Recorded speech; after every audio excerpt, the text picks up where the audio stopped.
2015 সালে পৃথিবীর সবচেয়ে বড় দুর্গা করেছিল, মানে এই দুর্গা ঠাকুরটা করেছিল এবং ফুল দিয়ে খুব সুন্দরভাবে কিন্তু একটা ডিজাইন করা হয়েছে। এই জায়গাটা যদি তোমরা দেখো খুব সুন্দর লাগছে দেখতে।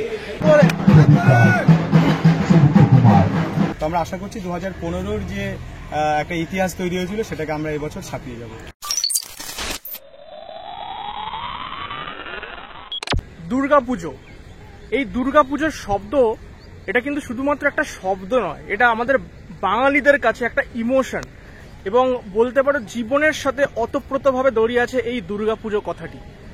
প্রত্যেক বছর এই দুর্গাপুজো ঘুরে ফিরে আসে আমাদের জীবনে এবং আমরা যারা দুর্গাপুজো নিয়ে মেতে থাকি সারা বছর, তারা কিন্তু সবসময় দুর্গাপুজোর খবর রাখতে থাকি, কোন ক্লাবে কি হচ্ছে, কোন শিল্পী করছে, কোন শিল্পী এবছর চেঞ্জ হচ্ছে, এই ধরনের সমস্ত খবর কিন্তু আমরা রাখার চেষ্টা করি। আর এই বছর দেশপ্রিয় পার্ক, মানে যেটাকে বলা হয় দক্ষিণ কলকাতা তো বটেই, যেটা শুধুমাত্র দক্ষিণ কলকাতা না, একদম কলকাতার বুকে দাঁড়িয়ে বা কলকাতার ছাড়িয়েও দেশপ্রিয় পার্কের নাম কিন্তু সর্ববিশ্বে ছড়িয়ে পড়েছে। এবং বলা ভালো 2015 সালে তোমরা সবাই জানো বিশ্বের সব থেকে বড় দুর্গা করে দেশপ্রিয় পার্কের যে তোমার বলতে পারো যে ব্যারিয়ার, সেটা কিন্তু আরো বেড়ে গেছে সারা বিশ্বের কাছে।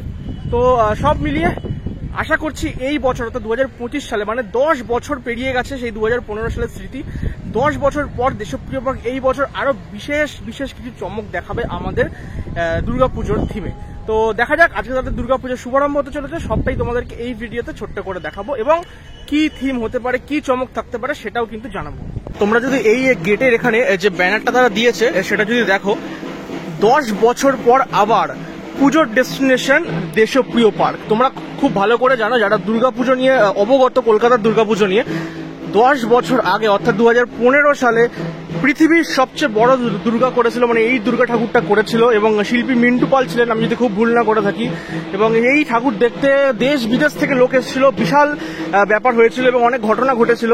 তার 10 বছর পর কিন্তু আবারও কিন্তু এখানে দেখো পুজোর ডেস্টিনেশন দেশপ্রিয় পার্ক বলে এখানে লেখা আছে। তো দেখা যাক কি চমক থাকে এবছর পুজোয়। ফাইনালি একদম চলে এসেছি দেশপ্রিয় পার্কের দুর্গাপুজো প্রাঙ্গণে। ঠিক ওইখানে চলছে খুঁটি পুজো, অলরেডি শুরু হয়ে গেছে, কেননা আমি অনেকটা লেট করে এসেছি। আর এই হচ্ছে দুর্গাপুজো প্রাঙ্গণটা, যেখানে কিন্তু প্রত্যেক বছর বিশাল বিশাল বড় বড় প্যান্ডেল কিন্তু অনুষ্ঠিত হয়ে থাকে। আর অ্যাকচুয়ালি এইখানে না এখন ক্রিকেট প্র্যাকটিস চলছে। এই খেলাগুলো দেখে কিন্তু ছোটবেলার কথা মনে পড়ে যায়, ছোটবেলায় ফুটবল ক্রিকেট খেলার চেষ্টা করতাম, তো যাই হোক সেটা মনে পড়ে যাচ্ছে। চলো সামনেই হচ্ছে খুঁটি পুজো, আর অলরেডি আমি দেখতে পাচ্ছি এখানে কিন্তু দুর্গাপুজোর প্যান্ডেলের বাঁশও চলে এসছে, আস্তে আস্তে কিন্তু প্যান্ডেলের কাজও শুরু হয়ে যাবে। অলরেডি কিন্তু খুঁটি পুজো শুরু হয়ে গেছে। আর এই যেখানে পুজো হচ্ছে তার ঠিক সামনেটা এই ফুল দিয়ে খুব সুন্দরভাবে কিন্তু একটা ডিজাইন করা হয়েছে। এই জায়গাটা যদি তোমরা দেখো খুব সুন্দর লাগছে দেখতে। এবং এইখানে দেশপ্রিয় পার্কের একটা খুঁটি পুজোর ব্যানারও দিয়ে দিয়েছে আজকে শুভারম্ভ বলে, যেখানে দেখো 25 মে 2025 বলে লেখাও আছে। আর এখানে ক্লাবের যারা মেম্বাররা আছেন, মহিলা থেকে পুরুষ সকল মেম্বাররা কিন্তু এখানে উপস্থিত আছেন, এই খুঁটি পুজোর সুন্দর মুহূর্তকে সাক্ষী রাখছেন। এবং এইখানে কিন্তু খুঁটিটা রাখা হয়েছে, তোমরা যদি দেখো খুঁটিটা কিন্তু খুব সুন্দর করে এখানে গাঁদা ফুল দিয়ে সাজানো হয়েছে এই জায়গাটা। এবং হাত পাখা থেকে শুরু করে সমস্ত কিছু একদম মানে বাঙালিয়ানা ভরপুর বলতে পারো খুঁটি পুজোয় আছে। এবং এখানে দেখো মা দুর্গার যে ত্রিশূল হয় সেই ত্রিশূলগুলো কিন্তু কাটিং করে এইখানটা রাখা হয়েছে, এখানে একটা পটচিত্র রাখা হয়েছে। তো সব মিলিয়ে যদি খুঁটিটা দেখো বেশ কিন্তু সুন্দর এরকম দেখতে লাগছে।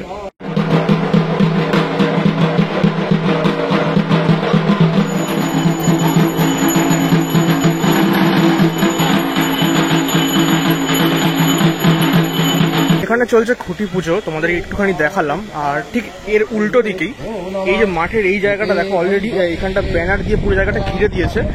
আর এইখানটায় কিন্তু খুঁটি যে পুজবে সেই জায়গাটা কিন্তু দেখো এখানেও খুব সুন্দর করে ফুল দিয়ে কিন্তু সাজিয়ে রাখা হয়েছে এই জায়গাটা।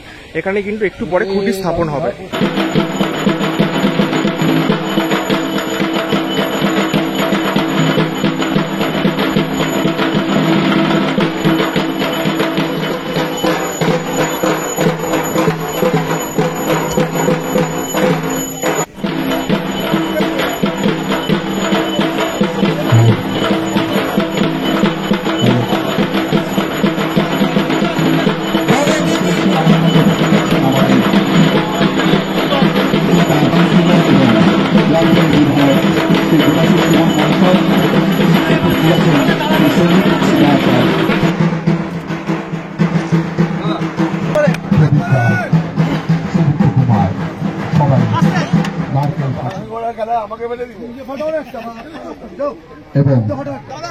দুর্গাপুজোর বাকি এখনো বেশ অনেকগুলো মাস, ঠিক তার আগেই দেশপ্রিয় পার্কের মতো বড় দুর্গাপুজো, নামকরা দুর্গাপুজো, তার দুর্গাপুজোর শুভারম্ভ হয়ে গেল। তো কি বলবে?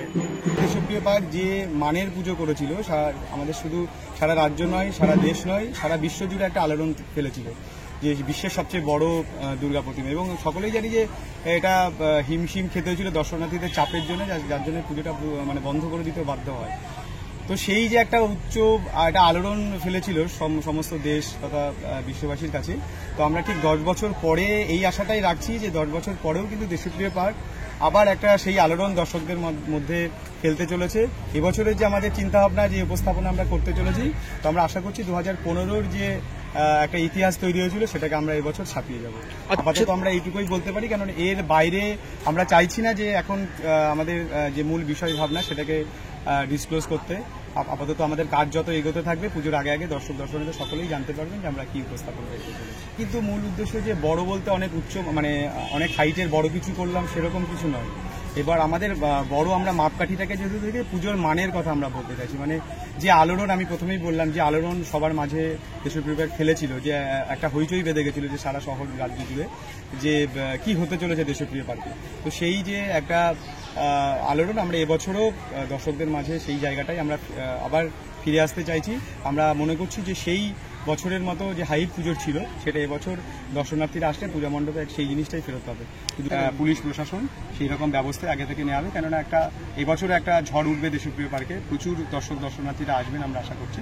তো সেই দিকটা সম্পূর্ণ দিক মাথায় রাখা হচ্ছে, সম্পূর্ণ সিকিউরিটি থেকে শুরু করে যাতে ভিড়কে ঠিকঠাক মতো কন্ট্রোল করা যায়, সমস্ত নিয়ম মেনে, সমস্ত কিছু বিধি মেনেই আমরা এবার পুজোটাকে কিন্তু। মাঠের কাজ কবে দিয়ে শুরু হচ্ছে? মাঠে আমার মূলত 2-4 দিনের মধ্যে আমার ওয়ার্কশপে কাজ শুরু হয়ে যাবে।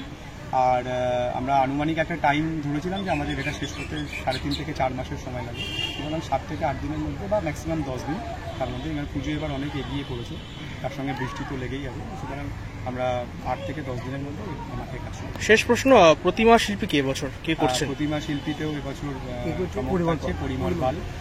পরিমলদার সঙ্গে নতুন করে কিছু বলবার নেই, সকলেই জানেন তার শিল্প সম্বন্ধে। তো সব মিলিয়ে একটা দুর্দান্ত প্যাকেজ এবার দেশপ্রিয় পার্ক দিতে চলেছে, এটুকু ডেফিনেটলি মানে একটা বিরাট উপস্থাপনা কিন্তু দেশপ্রিয় পার্কের কাছে হচ্ছে। নমস্কার, আমি বাবুল নন্দী, আমার কোম্পানির নাম নন্দী ইলেকট্রিক্যাল।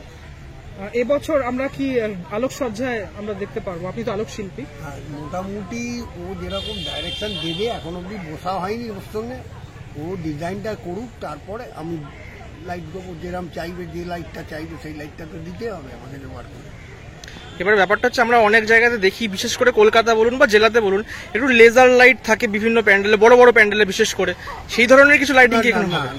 সেরকম কিছু তারপর বলা যায় না 11 তার এদের মাথায় না দিলেও যে লেজার লাগাতে হবে, মানে সাবেকি টাচও থাকতে পারে বা আধুনিকতার মেলবন্ধন। আমাদের সাবেকি টাচই, যে প্যান্ডেলটা হচ্ছে আমি এক লোক দেখেছিলাম, ও আমায় বলেছে সেটাতে সাবেকি মানে ন্যাচারাল লাইটেরই কাজ হবে। আচ্ছা, বিশ্বপ্রিয় পার্কের খুঁটি পুজো হয়ে গেল, 2025 সালের দুর্গা পুজোর শুভারম্ভ।